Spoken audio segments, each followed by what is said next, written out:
আসসালামু আলাইকুম পঞ্চম শ্রেণীর শিক্ষার্থীবৃন্দ, আশা করি ভালো আছো। আজকের এই ভিডিওতে আমরা বাংলাদেশ ও বিশ্ব পরিচয় বইয়ের পঞ্চম অধ্যায়ে 60 নং পৃষ্ঠের অনুশীলনী সমাধান দেখব। প্রথমে সঠিক উত্তর: মুক্তিযুদ্ধ পরিচালনার জন্য সমগ্র দেশকে কয়টি সেক্টরে ভাগ করা হয়? উত্তর 11টি। এরপর পাকিস্তান সৃষ্টির পরে শাসক গোষ্ঠী প্রথমেই আঘাত করে কিসের উপর? উত্তর বাংলা ভাষার উপর। এরপর কোন বাহিনী অপারেশন জ্যাকপট অভিযান পরিচালনা করে? উত্তর নৌবাহিনী। শূন্যস্থান: অপারেশন সার্চলাইট বাংলাদেশের ইতিহাসে কাল রাত নামে পরিচিত। নারী মুক্তিযোদ্ধাদের মধ্যে দুজন বীর প্রতীক খেতাবপ্রাপ্ত। এরপর রয়েছে ডাম্পাস পাম্পাস, উত্তরটা দেখে নেই। 1971 সালে 26শে মার্চ স্বাধীনতার ঘোষণা। 1971 সালে 10ই এপ্রিল বাংলাদেশের প্রথম সরকার। 1971 সালে 17ই এপ্রিল প্রথম সরকারের শপথ গ্রহণ। 1971 সালে 16ই ডিসেম্বর মুক্তিযুদ্ধের চূড়ান্ত বিজয় অর্জন। এরপর রয়েছে সংক্ষিপ্ত প্রশ্ন। 1 নম্বর, মুক্তিবাহিনী কাদের সমন্বয়ে গঠিত হয়? উত্তর: মুক্তিবাহিনী গঠিত হয়েছিল পুলিশ, আনসার, ছাত্র, যুবক, কৃষক, শ্রমিক, বুদ্ধিজীবী এবং সাধারণ জনগণ সহ সামরিক ও বেসামরিক জনগণের এক বিশাল সমন্বয়ে।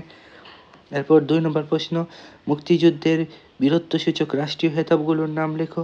উত্তর: মুক্তিযুদ্ধের বীরত্বসূচক রাষ্ট্রীয় খেতাবগুলো হলো 4টি: বীরশ্রেষ্ঠ, বীর উত্তম, বীর বিক্রম এবং বীর প্রতীক।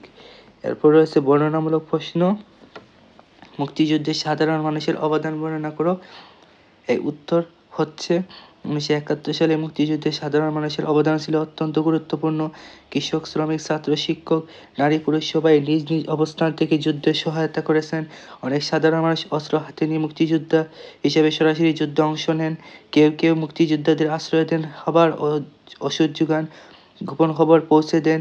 নারীরা আহতদের সেবা করেন, খাবার প্রস্তুত করে এবং সাহস জুগিয়েছেন। সাধারণ মানুষের এই ত্যাগ, সাহস ও ঐক্যের কারণে বাংলাদেশ স্বাধীনতা অর্জন করতে সক্ষম হয়। এরপর 2 নম্বর প্রশ্ন, তোমরা কিভাবে বিদ্যালয়ের বিজয় দিবস উদযাপন করো সে সম্পর্কে লেখো। এর উত্তর হচ্ছে, আমরা বিদ্যালয়ের বিজয় দিবস অত্যন্ত আনন্দ ও শ্রদ্ধার সঙ্গে উদযাপন করি।